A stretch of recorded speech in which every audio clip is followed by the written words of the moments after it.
Hola chicos, ¿cómo están? Bueno, yo soy Gladys, ya creo que mi voz está siendo familiar. Bueno, acá les he preparado el práctico número 4.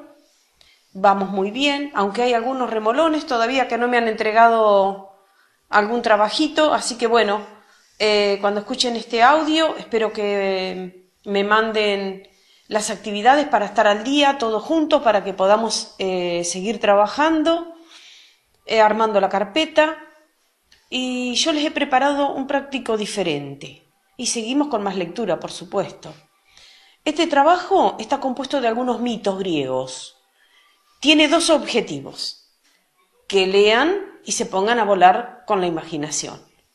Entre esos mitos que yo les mando está el mito de Pandora. Seguramente alguna vez escucharon hablar de Pandora, de la caja de sorpresa de Pandora.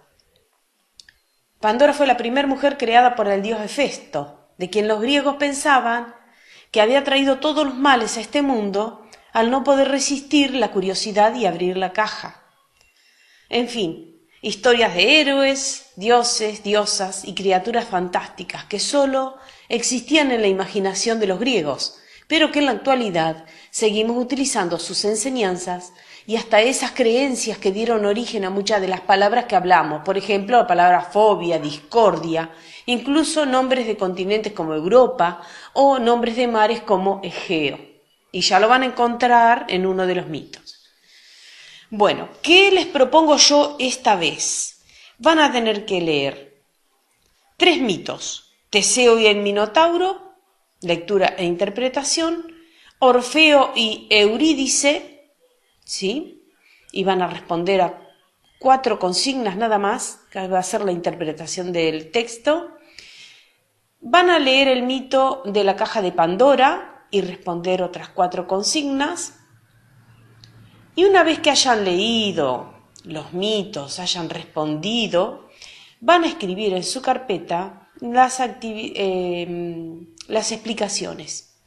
¿Qué es un mito? ¿Sí? ¿Cuáles son las características? Yo ahora les voy a leer lo que les pongo a ustedes acá en este trabajo para que puedan pasarlo a la carpeta. Y dice así: la palabra mito quiere decir relato.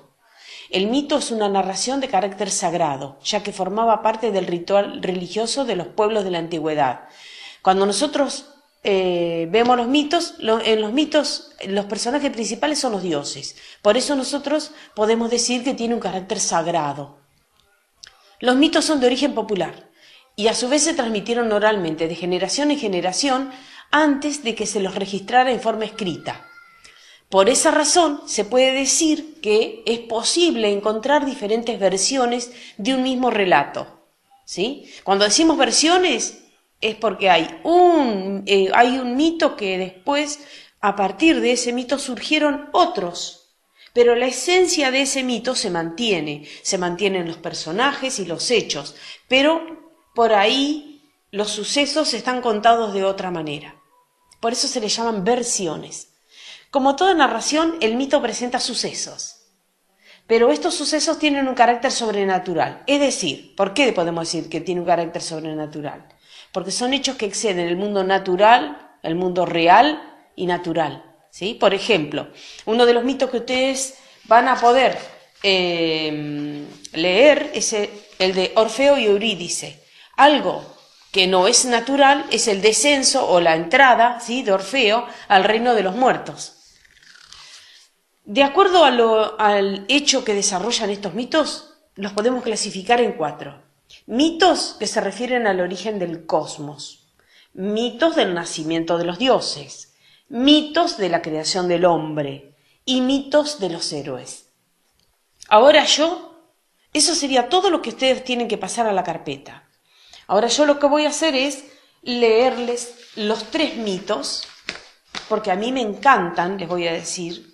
Otro de los relatos que me encantan, como ya les dije que me encantan los relatos maravillosos. Bueno, los mitos también son de mis preferidos. Dice así: Teseo y el Minotauro. El rey Minos había encerrado en el laberinto al temible monstruo Minotauro.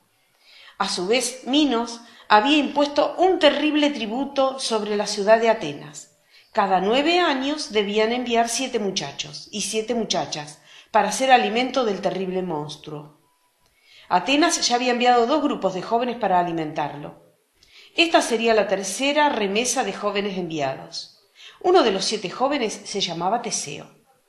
Antes de entrar al laberinto, conoció a Ariadna, una de las hijas de Minos, que se enamoró de él y decidió ayudarle.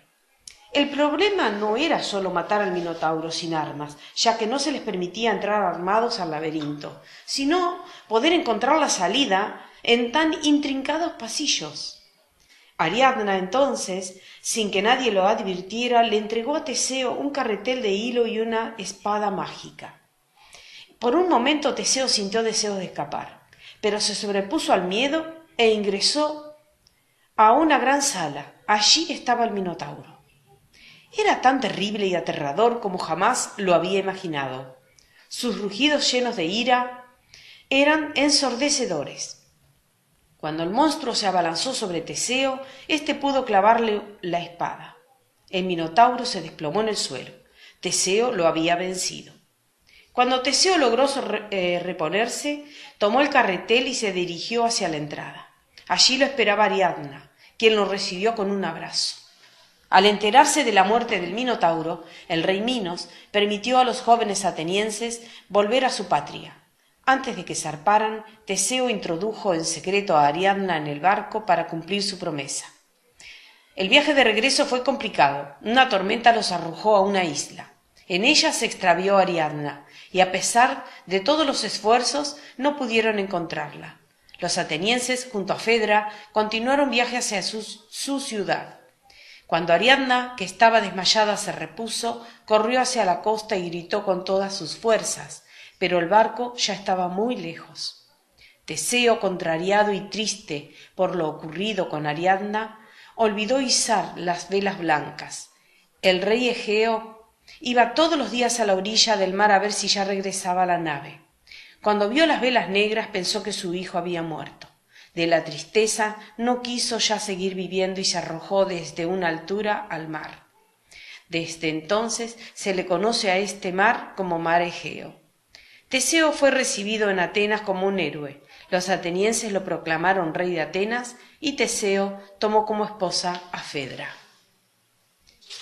Ese es el mito de Teseo y el Minotauro. Luego tenemos el de Orfeo y Eurídice. Dice, Orfeo era poeta y músico. Tocaba también la lira que amansaba a los animales salvajes y a las piedras, y los árboles se movían para poder escucharle. Su padre era el dios Apolo, su madre era Calíope, una de las 9 musas que inspiraban a los poetas. Estaba muy enamorado de su esposa, la ninfa Eurídice, y eran muy felices. Pero un triste día, Eurídice, paseando por el campo, pisó sin darse cuenta una serpiente que le mordió en un tobillo. Eurídice murió, y Orfeo se puso muy triste. Se le quitaron las ganas de tocar la lira, y ya no quería cantar ni recitar poesías. Orfeo no podía vivir sin Eurídice, por lo que decidió ir al Hades, el reino de los muertos, para buscarla. Así que, sin decir nada a sus amigos ni a su familia, tomó la lira y se marchó. Después de muchos días de viaje llegó a la laguna, Estigia, donde el barquero, Caronte, no quiso cruzarle al otro lado en su barca porque solo cruzaba a los muertos, y Orfeo estaba vivo. Entonces entonó un canto tan hermoso que hechizó a Caronte y lo ayudó a cruzar la laguna. Hizo lo mismo con el perro Cerbero y con las 3 furiosas cabezas. Cuando llegó al palacio del dios Hades y la diosa Perséfone, Orfeo les contó su amor por Eurídice y los convenció para que la dejaran marchar. Los dioses aceptaron, pero con la condición de que Orfeo no mirara ni una sola vez hacia atrás, hasta que no llegara al mundo de los vivos. Empezó el viaje de vuelta sin mirar atrás, pero cuando llegó a la laguna Estigia, justo antes de subir a la barca de Caronte, dudó de la palabra de los dioses. Se dio la vuelta y vio a su amada Eurídice que lo seguía. Pero, por haber desobedecido, Eurídice desapareció y volvió al reino de los muertos. Ante tal situación, Orfeo murió entonando cantos tristes con su lira. Las musas recogieron su cuerpo y lo enterraron al pie del monte Olimpo, donde se dice que los ruiseñores cantan con más dulzura que en ningún otro lugar. Apolo llevó la lira de Orfeo al cielo y formó la constelación que desde entonces lleva el nombre de la lira. Orfeo fue al Hades y en los campos elíseos encontró a Eurídice, de la que no se ha vuelto a separar más. Bueno, queda el mito de la caja de Pandora, que se los dejo a ustedes. Espero que puedan hacer las actividades. Estas actividades son muy fáciles. Así que bueno, si es posible, para la próxima semana estaría bueno que vayan terminando con este práctico. Así tenemos tiempo para leer algunos mitos más, si bien son versiones cortas, para que podamos trabajar otras cositas sobre los mitos. Suerte, chicos.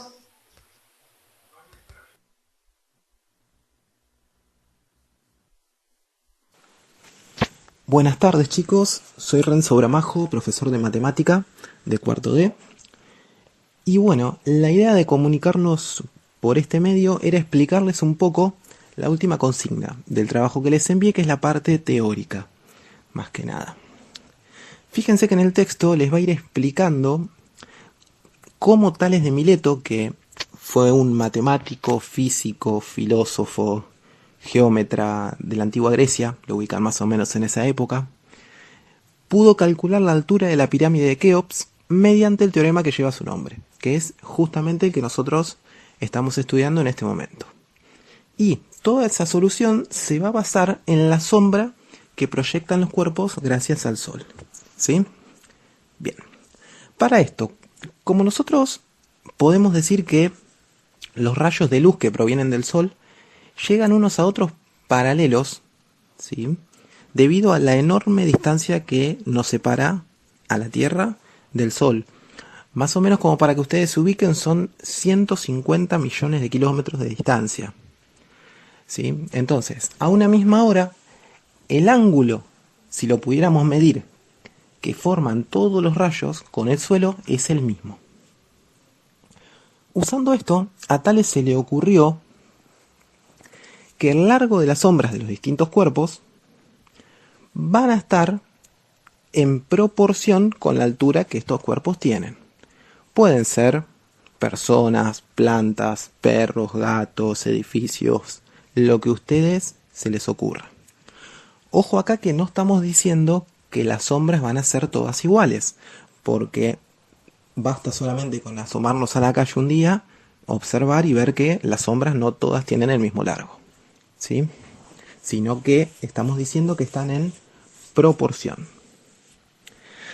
De esta forma, a Tales se le ocurrió que si él tenía una varilla, cualquiera, la clavaba en el suelo y tomaba la medida de su longitud y de su sombra, y al mismo tiempo medía la sombra de una de las pirámides, podía armar una proporción. Todo esto tenía que ser a la misma hora. Es fundamental eso. Entonces, si él dividía el largo de la varilla por el largo de su sombra, sí o sí le tenía que dar el mismo número que dividir la altura de la pirámide por el largo de la sombra de la pirámide. Esa proporción es la que ustedes tienen que escribir en la consigna. No hay que calcular nada, simplemente plantear esa proporción. Fíjense que va a ser igual a la que nosotros estamos armando con los ejercicios, con el teorema de Tales. Escríbanla, que si ustedes la tuvieran que resolver les queda una ecuación común y corriente, nada más, ¿sí? A su vez, si quieren, los invito a realizar este procedimiento para calcular la altura de, por ejemplo, sus casas, un árbol, lo que ustedes quieran, ya que, bueno, lo íbamos a realizar en la escuela, pero debido a la situación en la que nos encontramos, no se puede. Espero que, bueno, me comenten sus resultados. Tienen diversos medios para comunicarse conmigo. Y bueno, por favor sigan cuidándose y cuidando a sus familias. Saludos.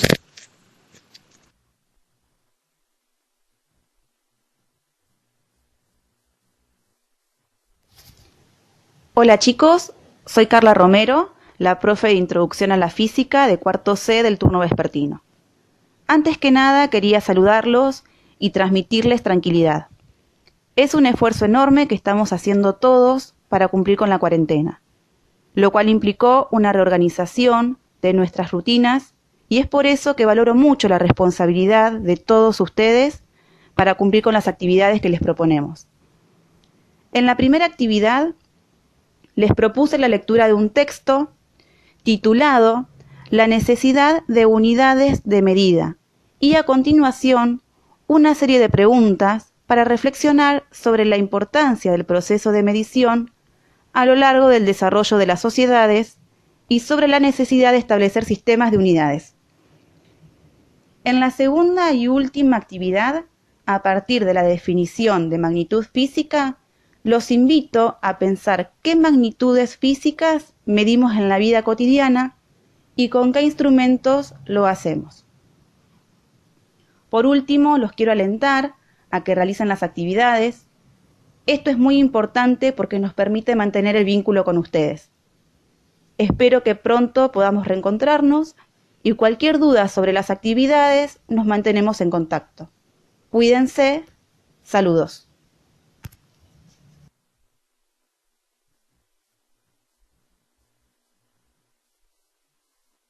Buenas tardes chicos, soy Lorena, la profesora de Teoría de las Organizaciones de cuarto año C. Hoy les propongo continuar con las actividades de continuidad pedagógica. Iniciamos con el concepto de organización. Una organización es un grupo social formado por personas, tareas y administración que interactúan en el marco de una estructura sistemática para cumplir sus objetivos. Eso es lo que dice el libro. Vamos a aclararlo. Una organización es un conjunto de personas que reunidas y comunicadas persiguen un fin en común. Un conjunto de personas que se reúnen porque tienen intereses en común. Un conjunto de personas que se reúnen y se comunican. ¿De qué manera? Se comunican hablando, se comunican escribiendo, se comunican a través de sus intereses y persiguen un objetivo, un fin en común. Quieren llegar a algo en común. ¿A qué? A lograr sus intereses, a lograr saldar sus necesidades, a lograr cumplir un objetivo, a lograr lo que quieren, lo que necesitan. Es en conjunto lo que quieren y necesitan. Siempre las personas somos individuales y todas tenemos necesidades individuales, pero cuando nos reunimos, cubrimos las necesidades grupales. Y esto tienen que tenerlo en cuenta. Cuando existe una organización es porque existen más de una persona, dos o más personas reunidas para realizar algo en común.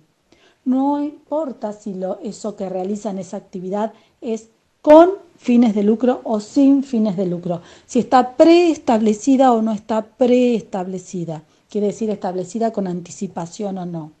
Una organización puede ser la escuela. Una organización puede ser nuestra familia. Una organización puede ser el almacén al que vamos nosotros. Una organización puede ser el banco. Una organización puede ser el supermercado. En todos esos lugares hay personas con las que nos comunicamos por determinada cuestión. En el trabajo anterior, que hablábamos del distanciamiento social, hablábamos de esto, de no poder estar con determinadas personas, pero esto no significa, el estar o no estar no significa que la organización no funcione, porque fíjense, en la escuela no estamos, pero seguimos funcionando, por ejemplo, de esta manera. ¿A través de qué? De las actividades que ejercemos determinadas personas, ustedes como alumnos, nosotros como docentes, y el resto de las personas que hacen que a ustedes les llegue esta información, por ejemplo. La radio, las fotocopiadoras, los preceptores. Las fotocopiadoras me refiero a las personas que les acercan las fotocopias. Todo lo hacemos las personas. Y cumplimos con nuestro rol. Vieron que en el trabajo anterior yo les preguntaba, ¿y ustedes qué hacen en esas organizaciones? ¿Qué rol llevan adelante? ¿A qué van a esas organizaciones? ¿A qué vamos al almacén? A comprar. Somos clientes. Si fuéramos los dueños del almacén, seríamos los dueños del almacén. El rol que tenemos es otro, es el de vender, es el de vendedor. ¿Qué actividades desarrollamos para cumplir con nuestro rol, con nuestra función? Si nosotros somos los alumnos, la actividad que desarrollamos es hacer la actividad, escuchar al docente, participar, consultar, escribir, leer. Todas esas son las actividades que desarrollamos para cumplir con nuestro rol, pero la organización sigue funcionando. En nuestras casas hay una organización, hay horarios, hay tiempos, hacemos la comida, limpiamos, le damos de comer a nuestras mascotas, charlamos, conversamos, miramos determinado programa de televisión, hasta nos enojamos, hasta discutimos, y todo eso hacen las personas, todo eso hacemos las personas, porque pertenecemos a las organizaciones. Siempre y cuando nos estemos comunicando, existe una organización. Y siempre y cuando existan más de dos o más personas, existe una organización. No importa si es para ganar dinero o para cualquier otro fin. Siempre y cuando haya 2 o más personas, existe una organización. Dicho esto, les voy a pasar a leer el trabajo práctico que tienen que realizar. Dice, teniendo en cuenta el concepto anterior, que es muy cortito lo que les doy, más esta explicación, ustedes tienen que armar una actividad, que es una de las actividades previstas para el año, que teníamos para el año. Organizar un evento teniendo en cuenta invitaciones al mismo y todo aquello que necesiten para que se cumplan los objetivos. Por ejemplo, un cumpleaños. Y acá tengan en cuenta todo lo que necesitarían ustedes para organizar un cumpleaños. Yo tengo un cumpleaños, pero ustedes pueden organizar otra cosa que se les ocurra. A mí se me ocurrió ponerles como ejemplo un cumpleaños, entonces digo, bueno, la comida, las tarjetas, el cotillón, bueno, todo lo que se les ocurre, y ahí les doy un ejemplo, les doy ejemplos. Después dice 2. ¿Cómo y con quiénes organizarías el evento pensando en que hoy nos tenemos que quedar en casa? Bueno, porque una cosa es organizar un cumpleaños, organizar cualquier tipo de evento, una conferencia, lo que fuere, cuando podíamos salir normalmente. Hoy seguimos con el tema de distanciamiento social que vimos en el práctico anterior, sabemos que no podemos salir. Bien, sabemos que no podemos invitar amigos a nuestra casa, que no podemos alquilar un local. En el caso del ejemplo que doy yo, vamos a ver qué ejemplos dan ustedes. ¿Cómo haríamos ese evento? ¿Cómo lo organizaríamos? Tenemos las redes sociales, tenemos otras formas. Bueno, a ver, ¿cómo lo organizaríamos? ¿Cumpliríamos igual el objetivo? Pensemos, porque el punto 3 dice que busquemos en el diccionario el concepto de comunicación y el concepto de objetivo, y que los anotemos. Y dice, ¿se cumplen los objetivos del punto 1 y 2? ¿Se cumple el objetivo del evento? Sí, de la misma manera. ¿Se cumple si se cumplen por igual? Si yo pudiera salir e invitar a todo el mundo a mi casa, a determinado evento, que en este momento que no lo podemos hacer, ¿tenemos otras opciones? ¿Estamos en presencia de una organización? ¿Podemos organizarlo de otra manera? ¿Tengo personas con quien estar? ¿Cómo lo haría? Vuelvo, existen las redes sociales, existen los teléfonos, existen las cartitas. A ver, ¿cómo lo harían ustedes? Cualquier duda que tengan, me consultan, ustedes tienen mi teléfono, mi mail, los chicos en la escuela, los profesores y los preceptores y los directivos también lo tienen, se pueden acercar de esa manera, nos acercamos de esa manera, estamos comunicados y estamos conectados de esa manera. Vamos a ver qué sale de esto. Cualquier duda, me consultan. Recuerden que esto que estamos haciendo es organizándonos. Esto es organizándonos. Estamos organizándonos. Por lo tanto, la escuela sigue funcionando porque la escuela es una organización. El edificio de la escuela no es una organización. A la organización, ¿quién la hace?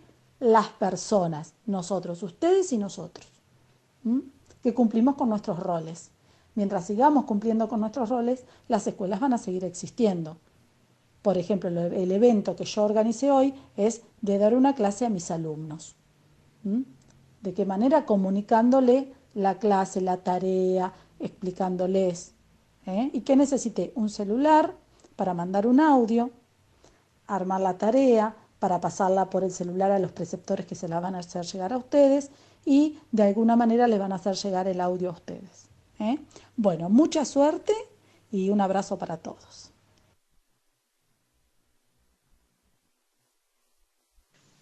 Buenas tardes, alumnos de Quinto C. Soy Leticia, la profesora de Historia. Antes de hacer el repaso de las actividades que ustedes tienen, quiero hacerles un breve comentario sobre el origen de la palabra cuarentena tan usada estos días. En 1377 se estableció un decreto en Venecia para los barcos que llegaban con productos desde Asia.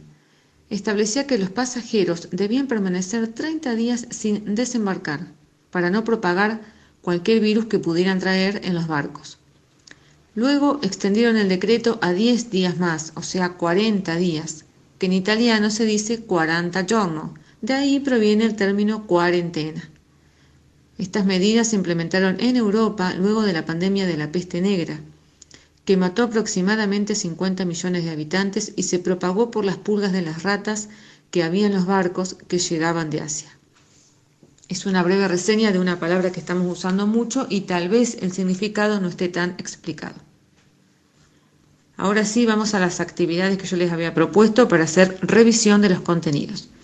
En la primera consigna les pido observar una fotografía sobre el cementerio de Normandía. Recuerden que es el primer lugar donde desembarcaron las tropas aliadas antes de finalizar la Segunda Guerra Mundial. Ese día es recordado como Día D.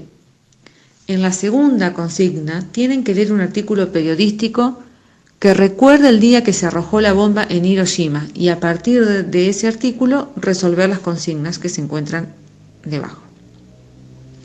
En la tercera consigna deben analizar una canción, Fragilidad del músico Sting, y relacionarla con la imagen 1, la del cementerio de Normandía. Además, buscar canciones que hagan referencia a las guerras.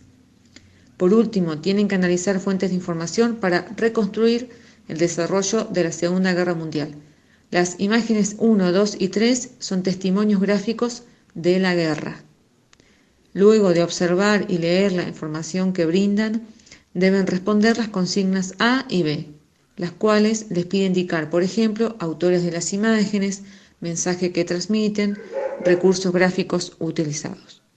Cualquier duda, cualquier inquietud, espero las consultas y espero que me vayan mandando los trabajos. Mucha suerte, sigan en casa. Hola, espero que estén muy bien. Toda la comunidad educativa empleamos diversos medios para acompañar la tarea frente a la emergencia imperante. Soy Mónica Sánchez, profe de Elementos de Micro y Macroeconomía de quinto C, turno vespertino, en la escuela secundaria número 5 de la querida ciudad de Pehuajó. Les envío a mis alumnos un nuevo trabajo para investigar conceptos referidos a la materia y a su vez podrán relacionar la situación generada en aspectos competentes de nuestro estudio a partir de la pandemia que afecta a nivel mundial. Además, los invito a redactar un mensaje con intención de concientizar sobre esta problemática, o tendrán la opción de utilizar también alguna imagen representativa. Consulten cualquier inquietud, trabajen a gusto con la actividad, cuídense mucho, tomen todas las medidas de precaución y prevención contra el virus.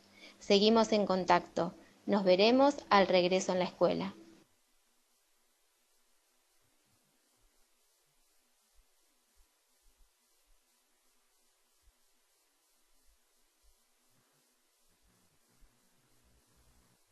Buenas tardes, mi nombre es Claudia Cueto, soy profesora de filosofía de sexto C, turno vespertino. Espero que mi grupo esté siguiendo los protocolos, es decir, que se esté cuidando, para pronto podamos volver a vernos en el aula. Me resulta muy difícil hablar a través de un audio. Yo que soy tan expresiva y me gusta moverme y explicar, soy muy gestual. Tengo un impedimento ahora porque tengo que tener apretado el audio para que este mensaje le llegue con claridad. Yo le mandé una actividad en sus orígenes que eran analizar distintos conceptos sobre lo que es la filosofía, la relación de la filosofía con la razón, y son pocos los que me lo han mandado. Tienen mi correo, que se lo ha dado Miriam, tienen mi teléfono para mandarme fotos por WhatsApp, para hacerme consultas para terminar ese primer trabajo. Les voy a dar algunos tips. ¿Qué es la filosofía? Se la puede definir como amor al saber, ¿sí? La filosofía, el que filosofa, o el primer filósofo es el hombre, por lo tanto existirá filosofía mientras exista el hombre en la Tierra. La filosofía se relaciona con las tradiciones, con los hábitos, con las costumbres de cada sociedad. Por ejemplo, nosotros vemos mal el trato que los pueblos árabes tienen hacia sus mujeres, porque para nuestra cultura está mal visto, pero para su cultura, para sus costumbres, es así. La tiene la mujer en un estado de servidumbre, va detrás de ellos, del hombre, pueden tener varias mujeres, pero con su sociedad, que todavía no ha evolucionado y donde no se respeta a la mujer, está bien visto. Para nuestra sociedad, que es un poquito más avanzada, aunque todavía nos falta crecer mucho, está mal visto. Ahora les voy a mandar un trabajo nuevo, que se titula La condena de un filósofo. Se refiere a Sócrates, que era un filósofo que existió en el siglo IV a.C., que le enseñó a la juventud ateniense a pensar, a reflexionar, a no dejarse llevar por las ideas del rey que en ese momento existía, y que sean pensadores autónomos.